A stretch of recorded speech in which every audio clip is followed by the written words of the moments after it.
bom dia, boa tarde, boa noite. Aqui é o professor Caio. A gente começa agora a sétima parte da videoaula de Revolução Francesa.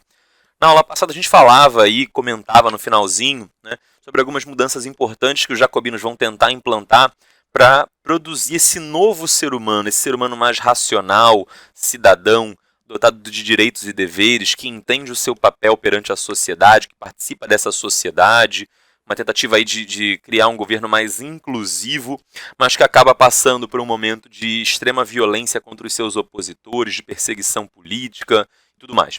A gente terminou a aula falando dessas mudanças simbólicas que os jacobinos tentam criar, como mudanças de vocabulário, mudanças na fé, mudanças no sistema métrico, e vai ter uma mudança aqui especificamente, sobre a qual eu não posso deixar de falar. Todo professor sempre fala sobre essa mudança, ela é, sem dúvida, a mais importante. Eu deixei por último para poder dedicar mais tempo a ela, tá? Que é a mudança no calendário. Tá? No momento agora que eu gravo essa aula, a gente está no ano de 2020. Se você parar para se perguntar, 2020 o quê? Como assim ano de 2020? O planeta Terra existe há 2020 anos? A espécie humana existe há 2020 anos? Por que a gente está no ano de 2020? O que aconteceu 2020 anos atrás? Você, provavelmente, quando era pequenininho, lá no sexto ano, deve ter aprendido sobre o nosso calendário. Tá? O nosso calendário é chamado de calendário gregoriano, porque ele foi criado no começo da Idade Moderna, tá? E implantado por um papa de nome Gregório. E aí, um papa, já estou te dando a dica de qual é a vibe desse calendário, né? E a gente usa um calendário chamado de calendário cristão. Nós estamos agora no ano 2020, DC. A sigla DC colocada depois do ano, ela indica depois de Cristo. Ou seja, 2020 anos atrás ocorreu o nascimento de Jesus Cristo. E isso marca o nosso calendário, porque nós vivemos numa sociedade que é predominantemente cristã. Essa marca religiosa no próprio calendário, na própria contagem do tempo, era algo que deixava esses jacobinos muito insatisfeitos. Se eu estou te dizendo que eles chegam ao extremo de querer mudar a fé, de querer tentar abolir o culto a Deus e implantar o culto à razão, né? De tentar mudar a visão religiosa das pessoas, da sociedade, porque a religião católica na França nessa época, ela tinha uma influência muito grande de fortalecimento da monarquia, do antigo regime. A religião católica ela adotava uma postura política, ela não era politicamente neutra no antigo regime, e essa postura política da Igreja Católica era uma postura de favorecimento da monarquia absolutista, de todo o autoritarismo e violência, de censura e perseguição. E aí os revolucionários veem a Igreja Católica como inimiga, pelo tanto que a Igreja Católica havia se colocado a favor de um governo que era um governo considerado inimigo. Tá? Então acaba que as coisas vão caminhando juntas, né? À medida que esses revolucionários se opõem ao governo, eles acabam se opondo também à religião cristã católica, porque era uma religião que havia por muito tempo defendido uma ideologia política que estava sendo jogada fora. Então acaba que isso cria uma perseguição, um ataque contra a própria Igreja Católica. Tá? E aí, para se afastar o máximo possível do cristianismo e dessa visão religiosa, tirar essa visão religiosa da cabeça das pessoas, os revolucionários franceses eles vão tentar criar um novo calendário que vai usar como o ano base para marcação do tempo, não mais o nascimento de Cristo, mas a Convenção Nacional, a origem da Convenção Nacional. Né? Quando surge a Convenção Nacional, começa o ano 1, depois ano 2, enfim. Eles dão um reboot, eles vão zerar o calendário e agora eles vão fazer um calendário novo, que não é mais esse calendário gregoriano, até porque se você parar para pensar, o calendário gregoriano é um calendário muito esquisito e com algumas falhas muito estranhas. Por exemplo, você tem um número de semanas, tá, dentro do mês, é um número irregular, porque o mês ele pode variar de 28, 29 dias, né, em fevereiro, 28 ou 29 se for ano bissexto, até 30 dias, né, por mês. Vários meses do nosso calendário tem 30 dias, vários meses tem 31 dias. Você tem algumas irregularidades. Em tese, os meses com 30 e com 31 dias não se sucedem de forma regular. Então, por exemplo, janeiro tem 31, fevereiro tem 28 ou 29, março tem 31, abril 30, maio 31, junho 30, julho tem 31. Aí o mês seguinte deveria ter 30, né? Não, mas aí agosto tem 31 também, então é 31 e 31. Então você percebe que é uma série de incoerências que os revolucionários vão dizer, olha, esse calendário ele é irracional, porque o número de dias por mês não é constante e irregular, porque o número de semanas dentro do mês também não é constante e irregular, isso varia muito, né? Então, assim como no sistema métrico é fácil de medir, porque é só multiplicar por 10 ou dividir por 10, andar com zero para lá, andar com zero para cá, eles queriam, os revolucionários, que o calendário também tivesse algo semelhante, tá? Que fosse um calendário mais racional, que fosse um calendário não pautado em marcos religiosos para a contagem do tempo, e por isso vai ser criado este novo calendário revolucionário. Vamos olhar um pouquinho mais sobre esse calendário revolucionário, tá? O ano era formado por 12 meses de 30 dias, isso era fixo e regular. Não havia meses com 28, 29 ou 31, todos os meses sempre tinham 30 dias. Isso tornava muito fácil e previsível e simples de explicar, uma criança seria capaz de entender. Uma coisa muito difícil e dolorosa de explicar para uma criança é o calendário gregoriano, né?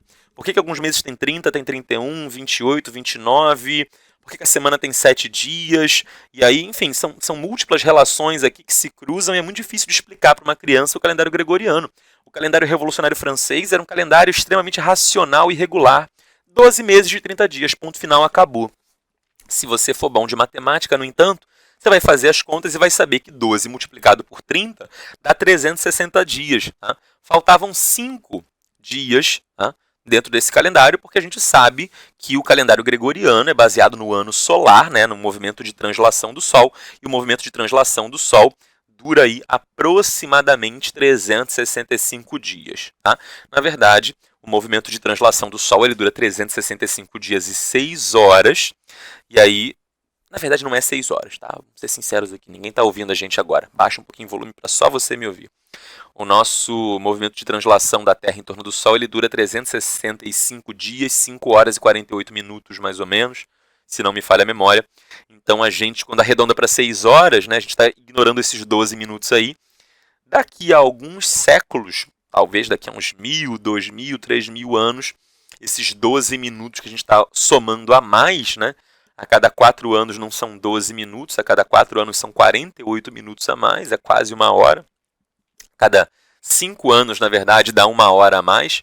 Então essas horas somadas aí ao longo dos anos, séculos e milênios pode, daqui a muito tempo, provocar um descompasso entre o calendário e a natureza ao redor, né? A gente achar que é verão e tá frio pra caramba, e na verdade isso é inverno, porque a gente se adiantou em relação ao calendário. Se isso um dia acontecer, a gente talvez tenha que fazer um ajuste, mas isso é papo daqui a milênios, né? Enfim, ainda falta muito tempo para alguma coisa significativa, algum impacto significativo acontecer, tá? Mas a princípio é isso, a gente arredonda um pouquinho para cima o nosso calendário. Mas vamos usar aqui a versão que todo mundo usa, tá? O movimento de translação tem 365 dias e 6 horas, e aí 6 horas a cada 4 anos, você soma 6 horas vezes 4, dá 24 horas. É por isso que no calendário solar gregoriano a gente tem 365 dias por ano e a cada 4 anos, para compensar essas horas a mais, a gente acrescenta um dia a mais. Ficam 366 dias. Tá? Percebe que o calendário revolucionário francês ele é dotado de apenas 360 dias. Esses 5 ou 6 dias eles vão ter que ser incluídos em algum lugar. Tá? Mas antes de falar disso, né, percebe que os meses, por sua vez, os 12 meses, eles também eram divididos em números regulares de semanas. São 3 semanas, tá? Cada mês passa a ter só 3 semanas e não mais 4 ou 4 e meia. Cada mês passa a ter 3 semanas de 10 dias. Percebe que a conta fica certinha. 3 vezes 10, 30. 30 vezes 2, 360. Pronto. Tá? E essas semanas de 10 dias eram chamadas de decâmeros ou décadas. Tá? Decâmeros ou décadas. Os nomes dos dias, tá? Em francês, eu não sei se você sabe disso, mas nesse aspecto o francês se assemelha muito ao espanhol, que por sua vez também se assemelha muito ao inglês. Tá? Os nomes dos dias no francês tradicional, eles têm nomes de deuses pagãos antigos. Tá? O deus do sol, o deus da lua, deus disso, daquilo. Tá? Assim como em inglês a gente tem Sunday, né, o domingo, Sunday é sun, sol, day, dia, o dia do sol. Domingo era o dia do sol, porque o deus sol lá dos povos antigos e tal. Enfim, isso também é uma influência religiosa no nome dos dias da semana, no calendário, né? No português a gente não usa isso. O português, ele nesse aspecto, ele é um pouco mais racional e inteligente, porque a gente usa numerais, né? Segunda, terça, quarta, quinta, então, né, terça equivalente a terceira. O primeiro dia da semana é o domingo. Isso é uma influência religiosa, porque domingo é o Dominus, né? Dominus é o dia do Dominus. Dominus é Senhor em latim. Então, domingo é um dia destinado a Deus, ao Senhor. Mas tirando o domingo e o sábado, tá? O sábado vem de Sabá, que era um dia também especial lá do povo judeu e tal. Tirando o domingo e o sábado, né, os outros dias eles são numerais. Segunda, terça, quarta, quinta, sexta, tá? Os franceses, no seu calendário revolucionário, eles vão fazer alguma coisa muito similar a isso. Os dias eles passam a ser chamados por um nome que equivalia a um número, né? Tipo, primeiro dia, segundo dia, terceiro, quarto, quinto, sexto, 10º dia. Tá? Então, você percebe como o calendário francês ele vai mudando para tirar toda e qualquer influência religiosa, seja influência religiosa cristã, seja influência religiosa pagã, para adotar uma organização muito mais racional. Tá? Além disso, tá? Como a gente tinha falado aqui, faltam 5 dias nesse ano para ele ficar ajustado em relação ao calendário solar, 5 ou 6, conforme o ano, se for bissexto ou não. E aí, no calendário francês, esses 5 ou 6 dias eles eram acrescentados numa semana à parte. Tá? Era uma semana que não fazia parte de mês nenhum. Essa semana final, no final do ano, esses 5 dias a mais, ou 6 se fosse ano bissexto, eles eram 5 dias ou 6 de feriados seguidos. Tá? Já que também não tem mais feriado religioso. Tá? Os feriados religiosos que a gente cansa de ter, Páscoa, Corpus Christi, Natal, sei lá o que, enfim, esses feriados religiosos todos que são cultuados e são feriado por conta da nossa origem cristã, eles são abolidos na França. Natal não é mais feriado, Natal trabalha-se é um dia como qualquer outro. Tá? Só que em compensação você tinha 5 ou 6 dias seguidos de feriado todo ano, no final do ano, tá? E eram dias dedicados às virtudes revolucionárias, né? O dia da coragem, dia disso, dia daquilo, enfim. Então você tinha um ano bem diferente, 12 meses e mais uma semana extra, que não fazia parte de mês nenhum, e era uma semana de 5 ou 6 dias só, diferente da semana tradicional do calendário revolucionário, que era uma semana de 10 dias. Tá? Além disso, a divisão das horas do dia também é diferente, né? Porque, vamos lá, a nossa base de divisão das horas do dia ela é uma base duodecimal. Duodécimo vem de 12. Tá? Duo, 2, décimo, 10, então base 12, 2 mais 10. Porque os primeiros seres humanos, quando eles contavam, eles não contavam usando os dedos das duas mãos. Assim, cada dedo da mão conta como uma unidade, aí 2 mãos, 10 unidades. Não era essa a base de contagem dos primeiros seres humanos lá na antiguidade, lá na Mesopotâmia, que criaram o calendário, que criaram a contagem do tempo, das horas do dia. Eles faziam a chamada contagem duodecimal. Como é que é a contagem duodecimal? Você usa o seu dedão, olha para sua mão agora. Você usa o seu dedão, e aí esse dedão, né, a ponta do dedão, ela vai encostar em cada um dos pedacinhos dos outros dedos. Percebe que os outros dedos todos, eles têm 3 pedacinhos em cada. Se você estiver olhando para sua mão agora, você está vendo. Tá? Cada um desses 3 pedacinhos dos dedos, eles são as suas falanges, são os ossinhos. Tá? E aí você percebe que o seu dedo dobra. Quando o seu dedo dobra, ele tem 3 partes distintas, cada um dos dedos. O dedão, ele encosta em cada um desses 3 pedacinhos para contar. Então, você encosta no mindinho, de cima para baixo. 1, 2, 3. Aí você vai para o dedo anelar. 4, 5, 6. Aí vai para o dedo médio. 7, 8, 9. Vai para o indicador. 10, 11, 12. Tá? Por isso, né, devido a essa contagem duodecimal, baseada em 12, é que o dia tem 24 horas. Ele tem 2 metades de 12 horas. 12 horas claras e 12 horas escuras. Tá? Por sua vez, né, as horas elas se subdividem em 60 minutos. 60 é múltiplo de 12. Cada minuto é dividido em 60 segundos. 60 também múltiplo de 12. Tá? Percebe? Você tem aí uma mistura de base duodecimal, que é uma coisa contraintuitiva para a gente, né, hoje no Ocidente, que a gente usa a base 10, né, a base decimal, mas lá na Antiguidade Oriental usava-se a base duodecimal. Para tornar todo esse sistema um pouco mais racional, os revolucionários franceses também vão mudar a contagem do tempo para um sistema decimal. O dia passa a ser dividido em 10 horas e cada hora passa a ser dividida em 100 partes, equivalente aos minutos, e cada um desses minutos, né, vai ser dividido em 100 partes também, que seriam equivalentes aos segundos. Tá? Então, você percebe que a mudança na contagem do tempo, ela é extremamente radical. E eu sei que parece muito esquisito para você ouvindo isso, mas é só porque você não está acostumado. Se esse calendário revolucionário francês tivesse perdurado por mais tempo, talvez esse tivesse se tornado o modo dominante de contar o tempo, assim como o sistema métrico se tornou o modo dominante de contar o peso das coisas, a distância das coisas, enfim. É muito mais uma questão de hábito, de costume e de uso regular da coisa. Né? A gente não adotou esse modelo porque o calendário revolucionário francês ele foi extinto, ele foi abolido pouco tempo depois de ser adotado, né, um pouquinho depois do final da Revolução Francesa. Tá? Outra coisa importante é que no nosso calendário, os meses eles recebem nomes, assim, se você parar para pensar, por exemplo, o mês de março. Março vem de Marte, em latim Martius. Tá? Martius, Deus Marte era o deus da guerra para os romanos. Tá? Por exemplo, o mês de julho era uma homenagem a Júlio César, antigo imperador romano, ou imperador, tecnicamente não um imperador, mas quase. O mês de agosto, por sua vez, era uma homenagem ao imperador Augusto, Augusto. Tá? O calendário romano, o antigo calendário romano, ele começava no mês de março. O primeiro mês do ano era o mês de março, e não janeiro. Tá? Então, se o mês 3 era o primeiro mês, né? O mês 3 passa a ser 1, 3 vira 1, 4 vira 2, 5 vira 6, assim por diante. O mês 9, né? Ele seria o 7º mês. Tá? Por isso, o mês 9 do nosso calendário é setembro. Tá? Setembro, olha aqui, rapidinho, olha aqui. Setembro era o 7º mês. Outubro era o mês 8, na verdade. Tá? O mês de novembro era o mês 9 no calendário romano. O mês de dezembro era o mês 10 e assim por diante. Percebe como o nosso sistema de contagem de tempo hoje, que a gente usa no Ocidente, ele é uma mistura, né?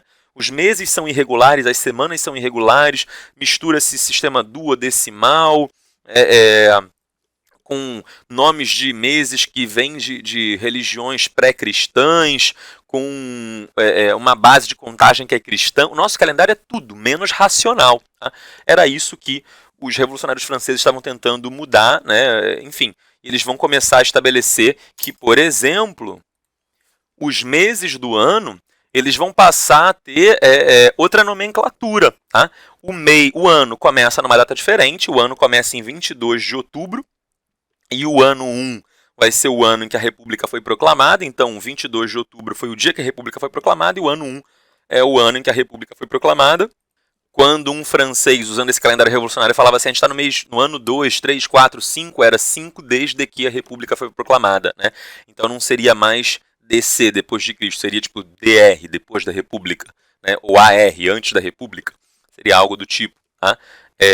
E aí, eles vão mudar o momento de contagem do calendário, o sistema todo de contagem e os nomes dos meses do calendário. Tá?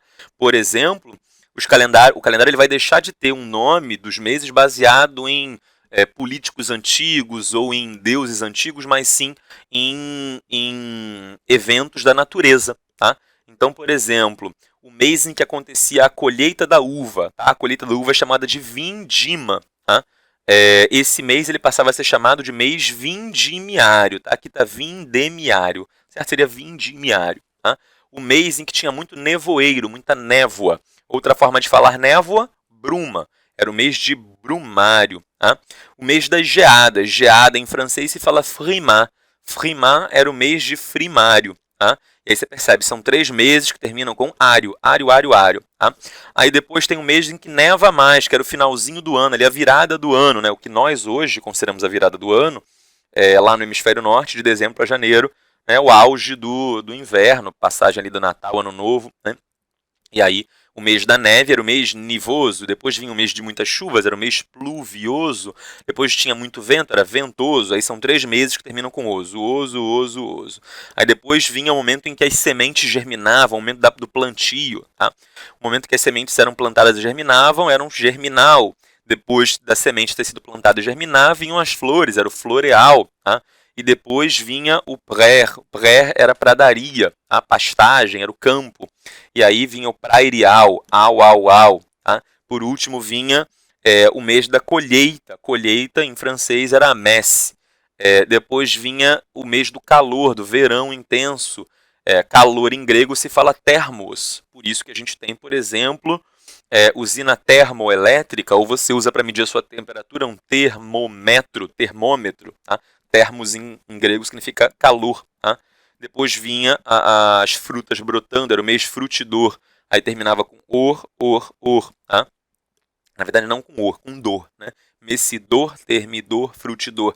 Percebe? Tem uma certa regularidade na colocação dos nomes, na associação com fenômenos da natureza, tá? E aqui as respectivas estações do ano, outono, inverno, primavera e verão. Né? Percebe que era um calendário que tentava ser muito mais racional do que o nosso. Tá?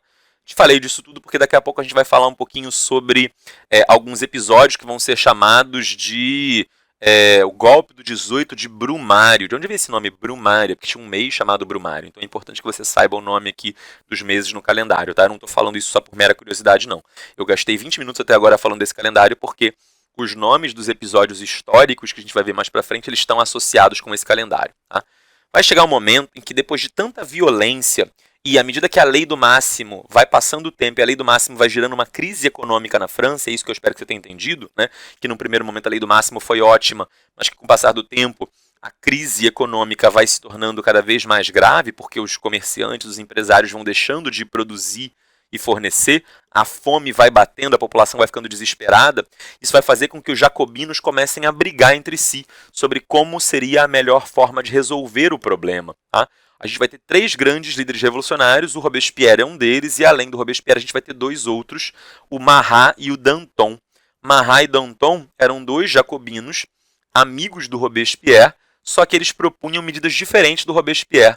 O Marat era um cara mais radical. Para ele, por exemplo, se o empresário estava deixando de produzir ou de vender, tira a empresa do empresário. Né? Se o empresário não quer produzir, não quer trabalhar, não quer lucrar, não quer ganhar o seu dinheiro, dá a empresa para outra pessoa. O governo pega a empresa, começa a produzir, enfim, só para não deixar a população passar fome. O Marat foi assassinado por uma espiã enviada pelos girondinos. Os girondinos que era aquele grupo mais de direita e tal, e que mandaram matar o Marat. O Danton, por sua vez, era um cara mais moderado, que começou a falar: Robespierre, tu tá pegando pesado, cara, você tá matando muita gente, esse terror aí que você tá fazendo não tá sendo bacana. E aí o Robespierre, ele vai acusar o próprio Danton de ser um antirrevolucionário, tá? De ser um reacionário, alguém que estava reagindo contra a revolução, reagindo contra a mudança. E o próprio Danton vai acabar sendo julgado por um tribunal revolucionário, e usa-se a lei dos suspeitos para acusá-lo, condená-lo e matá-lo. Danton vai ser assassinado. Tá? Percebe? Robespierre está cada vez mais isolado. Ele atacava, a princípio, pessoas dos outros grupos políticos, só que ele começa a atacar indivíduos do próprio partido jacobino. E aí o partido jacobino vai sendo se isolando no poder, né?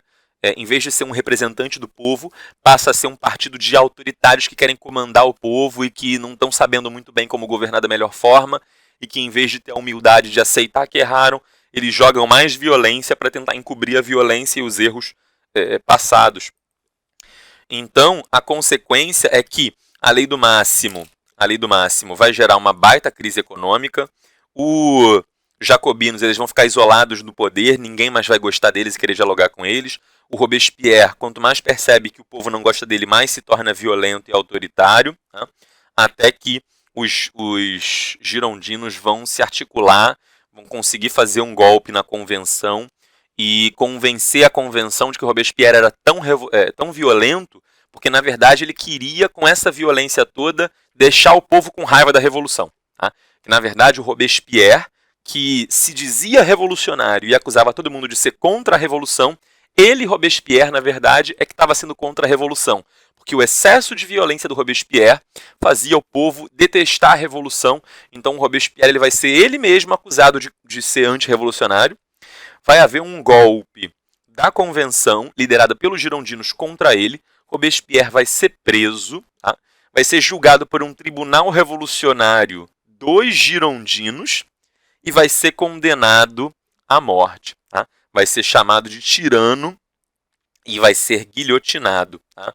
no ano 2, em 9 de Termidor. Lembra aqui, ó, no calendário revolucionário, que Termidor era o mês do calor, aqui embaixo, de 19 de julho a 17 de agosto, em pleno verão. Tá? Então, em 9 Termidor do ano 2, tá? o finalzinho do segundo ano do calendário, finalzinho do segundo ano da Convenção, o próprio Robespierre vai ser acusado de estar se colocando numa postura excessivamente autoritária e violenta e com isso estar prejudicando a Revolução, vai ser preso, tá? Vai ser acusado, condenado e guilhotinado. E agora, com a reação termidoriana, a gente encerra o período do terror e vamos resolver uma questãozinha aqui rapidinho. Depois que a Revolução acabou, foi a burguesia quem ficou com o poder político na França. E aí, no final das contas, a gente vai dizer que o saldo final da Revolução Francesa, inclusive, é que a burguesia se beneficiou muito com a Revolução. Né? Por isso que a gente vai dizer que a Revolução Francesa foi uma revolução burguesa. Assim como a Revolução Americana, a independência dos Estados Unidos, as revoluções inglesas do século XVII, né, a Puritânia Gloriosa, esse conjunto de movimentos revolucionários vai ser chamado de revoluções burguesas. Porque ao final desses vários movimentos, a burguesia, que até então era rica e sem poder, se torna rica e com poder. Tá? Passa a ser o grupo politicamente dominante no mundo. O privilégio de nascimento, que era o privilégio dos nobres, os nobres eles eram privilegiados por nascerem dentro da classe dos nobres, foi realmente derrubado. Mas o privilégio do dinheiro tomou o seu lugar. Agora quem é importante na sociedade não é mais o sujeito que nasceu num estamento importante. O sujeito importante na sociedade é o sujeito que é rico. Tá? Liberdade, igualdade e fraternidade foi uma frase popular, gritada por todos os revolucionários, mas coube principalmente à burguesia desfrutar desses valores. O exame do Código Napoleônico, e Código Napoleônico a gente vai falar na próxima matéria, quando falar de Napoleão Bonaparte, deixa isso bem claro. O Código Napoleônico era uma lei que o Napoleão criou. Tem cerca de 2.000 artigos, dos quais apenas 7 tratam do trabalho, e cerca de 800 tratam da propriedade privada. A propriedade privada é um valor, é um bem muito caro, muito importante para a burguesia. A burguesia ela só é burguesa. O que é ser burguês? É ser dono de propriedade privada. Por isso que a burguesia, quando chega ao poder, ela vai criar uma série de leis e mecanismos para proteger a propriedade privada, ou seja, para proteger aquilo que interessa para ela, a burguesia, e não para proteger os trabalhadores, porque a burguesia não necessariamente é trabalhadora. Tá? O trabalhador é o sujeito que é pobre e trabalha para o burguês. Então, por isso, né, esse texto aqui vai chegar nessa conclusão de que quando a Revolução Francesa acaba e o Napoleão assume o poder e cria essa lei ela vai ser criada com um grande volume de artigos tratando da propriedade privada, mas pouco falando sobre as relações de trabalho. Vamos ver a pergunta efetivamente dita. A derrubada do privilégio de nascimento a que o texto se refere, e que havia sido uma marca do antigo regime, significou na França extinção do direito de herança familiar de propriedades nobiliárquicas, decretada durante a República Jacobina, que autorizou os plebeus mais necessitados a ocuparem os antigos feudos. Isso aqui está errado, tá? O direito à herança não acabou. O sujeito, por exemplo, que era nobre, tinha um feudo, ele deixou de ser nobre, mas ele continua sendo dono do feudo, ele continua sendo dono da fazenda, ele passa a fazenda para o filho. Você vai me dizer, poxa, mas os jacobinos, quando pegaram o poder, eles não dividiram as terras e deram para os camponeses? Só as terras dos nobres que fugiram. Os nobres que permaneceram continuaram sendo proprietários das suas próprias fazendas, das suas próprias propriedades. Então, não foi extinto todo o direito à herança da propriedade fundiária dos nobres. Só dos nobres que fugiram. Tá errada a letra A, quando fala que todas essas propriedades foram tiradas dos nobres. Letra B. O fim, após a queda da Bastilha, da chamada nobreza togada, constituída por burgueses que, a fim de ascender socialmente, compravam títulos de nobreza do Estado francês.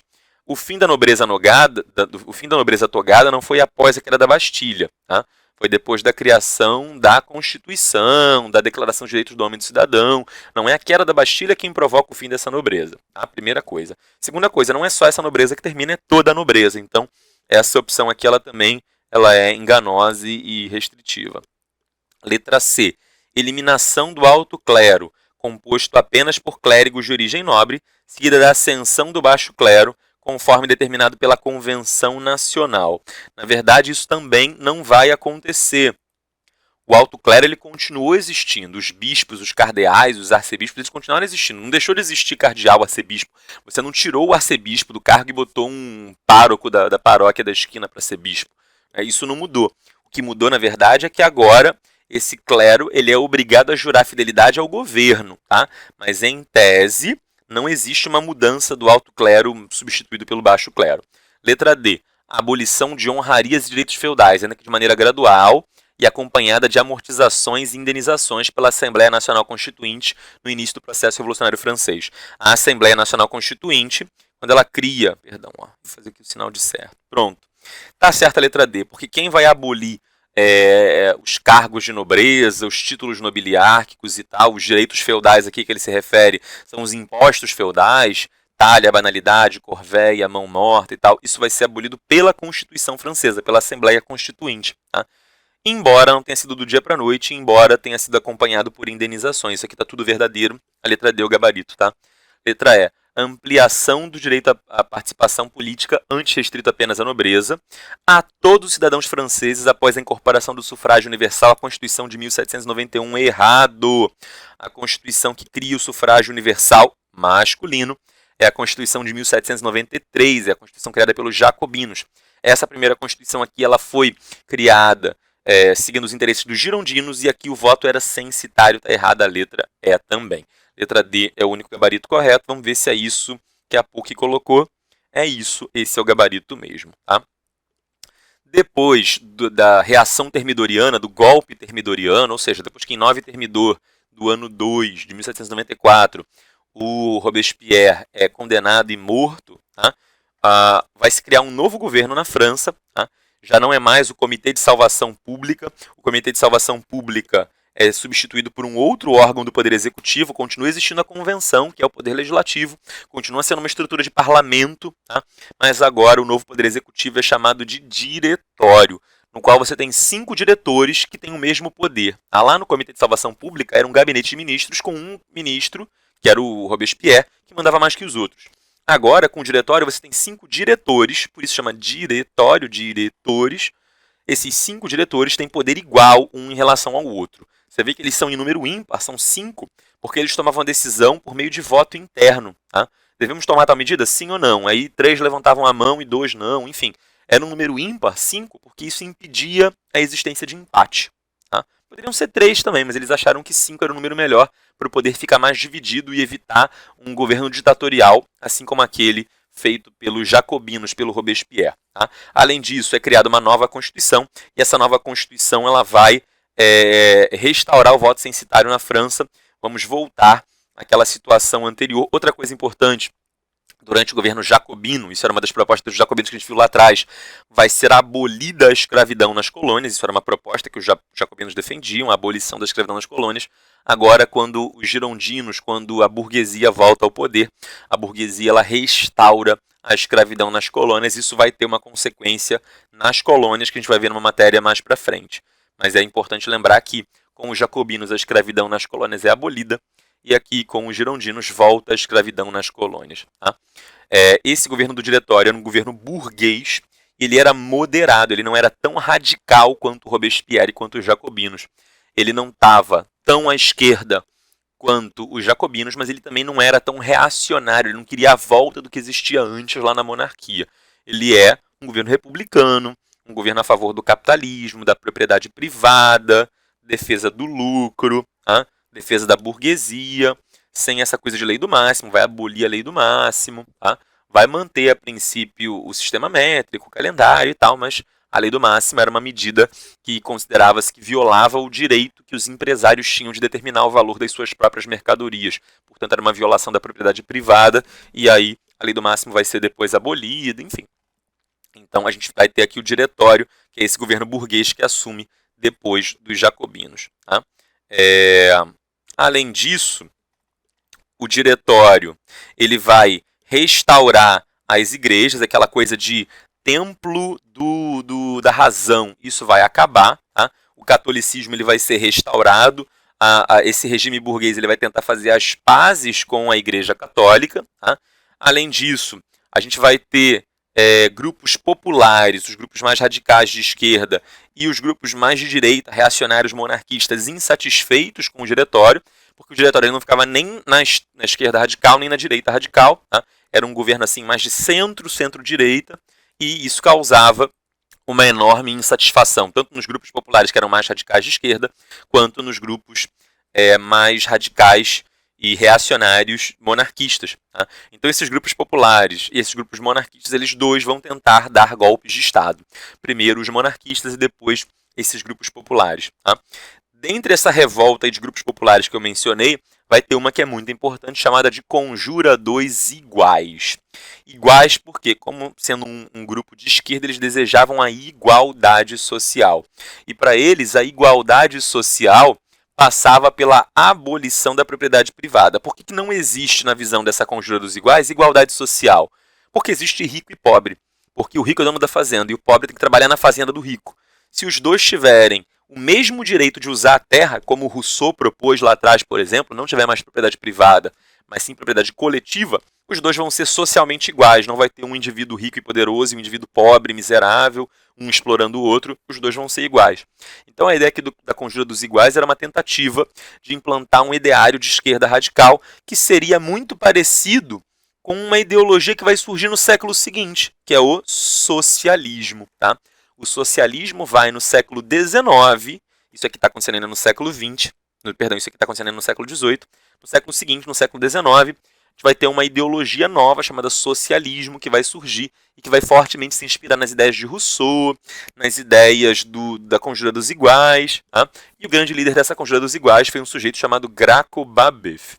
O Graco Babeuf, que é esse cara aqui que está na imagem à esquerda, ele vai ser preso, condenado por traição, por sedição, e vai ser condenado à guilhotina, vai ser executado. Tá? Isso aqui mostra pra gente o quanto esse governo girondino ele estava sofrendo pressão, perseguição. Tinha uma pressão externa, que era a primeira coligação antifrancesa, tinha pressões internas, que eram movimentos de esquerda e de direita tentando tirar o governo do poder, tinha problema econômico, crise econômica decorrente ali da lei do máximo, que desorganizou a economia francesa, tinha fome, tinha miséria, tinha um monte de problema na França, interno e externo. Percebe? A situação da França ela não é fácil. Tá? E aí, qual é a tentativa do diretório de contornar isso? Implantar medidas ditatoriais. Tá? E aí, depois do terror jacobino que a gente teve lá atrás, a gente vai ter um novo período de ditadura, que é o terror diretorial. Tá? Agora o diretório vai criar o seu próprio terror, vai começar a perseguir as pessoas, assim como os jacobinos haviam feito lá atrás, tá? Como uma tentativa de contornar tanto as revoltas internas quanto os ataques externos. Vai haver perseguição a jornalistas que falavam mal do governo, a nobres e clérigos que queriam o retorno da monarquia, vai ter decretação de estado de sítio. O que é estado de sítio? Tá? Eu vou explicar essa expressão agora, provavelmente ela vai aparecer depois de novo em outras matérias. Estado de sítio, né? Você diz que um território, uma cidade, um castelo, uma fortaleza está sitiada quando ela está cercada pelos inimigos.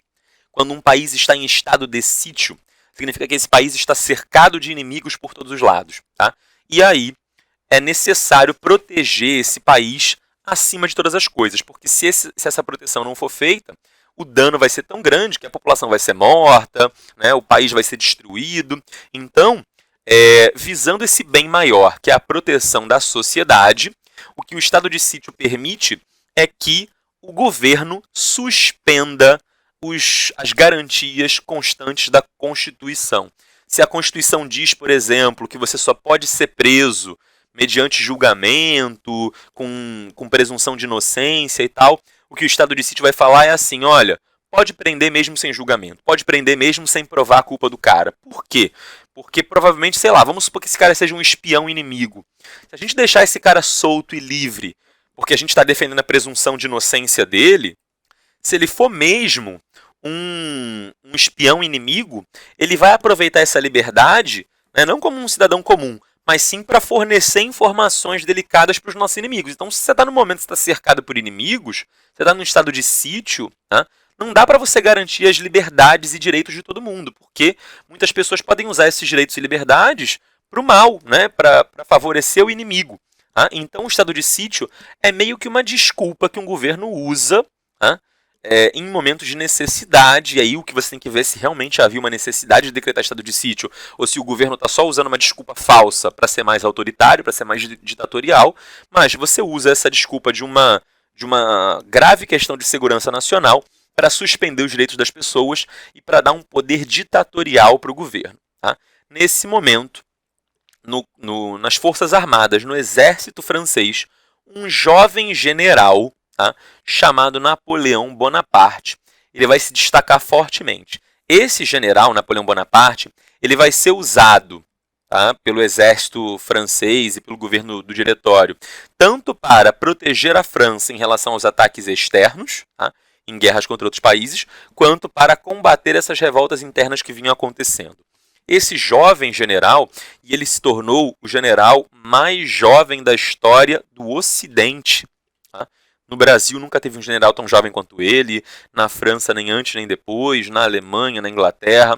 Quando a gente tem notícia de generais mais jovens que ele, são, por exemplo, Alexandre o Grande, lá na Antiguidade, né? Aqueles caras que eram filhos do rei lá na Antiguidade, povos muito antigos em que o cara com 16, 17, 18 anos ele já conquistou metade do mundo. Tá?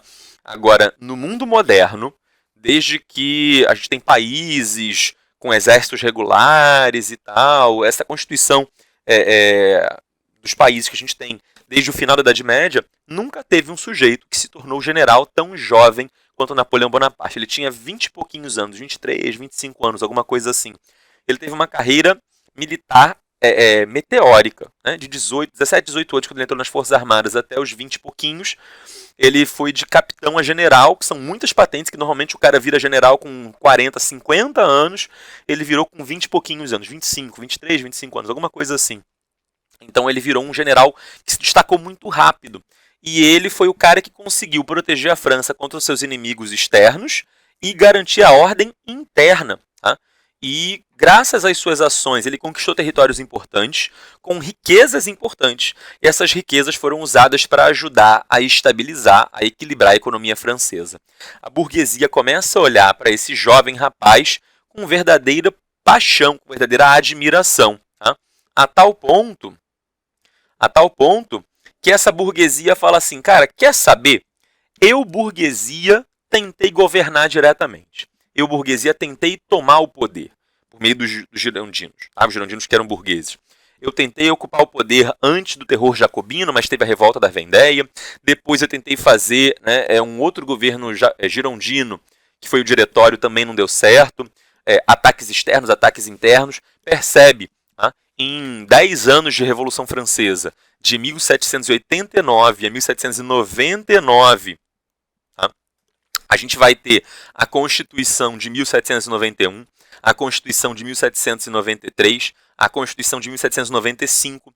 Em 10 anos, 3 constituições. Em média, as constituições estavam durando 3 anos, 3 anos e meio. A Constituição ela é uma lei feita para não ser mudada o tempo inteiro. Quando a gente falou da Constituição americana lá na independência dos Estados Unidos, eu devo ter comentado com você que os Estados Unidos têm a mesma Constituição de 1787 até hoje, com algumas pequenas adaptações, mudanças aqui e ali, mas de forma geral é a mesma Constituição há 233 anos. Tá? Então, na França, você tem constituições durando 3 anos. Isso criava uma enorme instabilidade. Tá? Ninguém sabia o que seria o futuro. No futuro, o pobre vai poder votar ou não? O voto vai ser censitário ou vai ser universal? Vai ter escravidão na colônia ou não vai ter? Percebe? Essas mudanças na lei, elas criavam insegurança para a sociedade. A sociedade não sabia o que seria permitido e o que seria proibido dali a 3 anos. Talvez você estivesse fazendo uma coisa hoje, abrindo uma empresa, ou sei lá o que, e daqui a 3 anos aquilo fosse proibido. Né? Você hoje abre uma empresa pensando, não, vou fazer minha empresa, vou lucrar, vou ser feliz, vou aumentar o preço quanto eu quiser. Passam 3 anos, aí vem uma lei do máximo, que proíbe você de aumentar o preço do seu próprio produto. Quer dizer, isso gerava um problema para os negócios. Tá? Nenhum empresário gosta de não saber o que esperar da política a longo prazo. Tá? A economia, para funcionar bem, ela precisa da política funcionando bem. A política ela tem que ser estável e previsível. Quando a política é instável, os empresários eles têm medo de pegar o seu dinheiro suado, que eles demoraram tanto para guardar, e investir para criar uma empresa. os empresários, para terem à disposição a vontade de investir, eles têm que saber de antemão qual vai ser o resultado que eles vão ter no curto, no médio e no longo prazo. Daqui a um ano, a minha empresa vai estar lucrando, eu vou poder fazer o que eu estou fazendo daqui a 5 anos, daqui a 10 anos. E à medida que a França, em pleno processo revolucionário, não tinha essa estabilidade, isso era péssimo para os negócios. A burguesia, então, passa a apoiar Napoleão Bonaparte, pensando o seguinte: talvez esse garoto, esse jovem, ele seja o cara que nós, burguesia, possamos colocar no poder para governar em nosso nome. Tá? Já que a burguesia tentou governar ela mesma e passou a sofrer oposição do povo, do grupo mais pobre, passou a sofrer oposição dos grupos mais ricos, quem sabe colocando esse Napoleão, dos grupos mais ricos, dos grupos mais nobres, quem sabe colocando esse tal de Napoleão a gente consiga, porque o Napoleão, ele, por ser um general vitorioso, ele era extremamente popular com o povão. O povão adorava ele. Tá? Ao mesmo tempo, nas suas ações militares, ele ajudou a salvar o diretório, a burguesia. Então, o que a burguesia pensou é, sendo ele um rapaz jovem, ele deve ter uma cabeça fraca. A gente coloca ele no poder e nós, burguesia, vamos poder manipulá-lo. Nós vamos poder controlá-lo, como se ele fosse um fantoche, uma marionete. A gente vai puxar ali os cordõezinhos, os fiozinhos e vai controlando o que Napoleão vai fazer ou deixar de fazer. Ao mesmo tempo, ele é o rostinho bonito que o público, que o povão vai ver e que o povo adora, que o povo admira. Até porque o Napoleão, ele não é de origem nobre, ele é de origem popular, né? Ele era de uma família de classe média baixa, uma família da pequena burguesia. Então, a princípio, o Napoleão ele seria visto como gente do povo. Tá? E o povo estaria disposto a ficar feliz e satisfeito e não se revoltar mais. Era uma forma de pacificar o povo para não ter mais revolta, era uma forma de ter um general habilidoso para proteger o país e, sendo uma mente jovem, ele seria facilmente controlado pela burguesia, ou pelo menos era isso que a burguesia pensava. Então, a burguesia que estava no poder apoia Napoleão Bonaparte para dar um alto golpe, um golpe contra o próprio governo burguês. A burguesia apoia um golpe contra a burguesia. Não porque esse golpe fosse tirar a burguesia do poder, era mudar tudo para que tudo permanecesse como está. Tem uma frase de um livro que diz isso. Às vezes é necessário mudar tudo para que tudo permaneça como está. Qual é o sentido dessa frase? Quando você diz, às vezes é preciso mudar tudo, não é realmente mudar como as coisas são, mas mudar a aparência das coisas. Mudar como as pessoas veem as coisas. Mas por debaixo dos panos, nada mudou de verdade. Quem é rico continua rico, quem é pobre continua pobre, quem manda continua mandando, quem não manda continua não mandando, embora na aparência tenha acontecido uma grande mudança. É isso que a burguesia francesa vai apoiar nesse momento. A colocação do Napoleão no poder, e aí, como ele parecia ser alguém do povo, o povo ia passar a achar que mudou tudo, porque agora é alguém do povo no poder, enquanto que profundamente, no fundo, debaixo dos panos, a burguesia sabia que nada tinha mudado. Ela, a burguesia, mandava antes e ela, a burguesia, vai continuar mandando depois. Tá? Às vezes é necessário que tudo mude para que tudo permaneça como está, para que nada mude. Tá? Então, a burguesia que estava no poder apoia um golpe contra o governo burguês para criar um outro governo burguês, mas com uma aparência de governo popular. E aí, Napoleão Bonaparte chega ao poder em 18 de Brumário do ano de 1799 no nosso calendário. Tá? Esse fato marca o fim da Revolução Francesa. Quando Napoleão bota o pé no poder, a gente não fala mais de Revolução Francesa, já acabou, não existe mais Revolução Francesa. No dia 10 de novembro de 1799, no dia seguinte, a gente já está falando de um outro período histórico, chamado período napoleônico. Tá? É outra matéria, é outro conteúdo. Tá? Então, a gente vai encerrar mais uma vez por aqui, tendo terminado a Revolução Francesa. Tá? A gente encerra por aqui e se tiver dúvidas, manda as suas dúvidas. Por hoje é só. Não deixe de lavar muito bem suas mãos.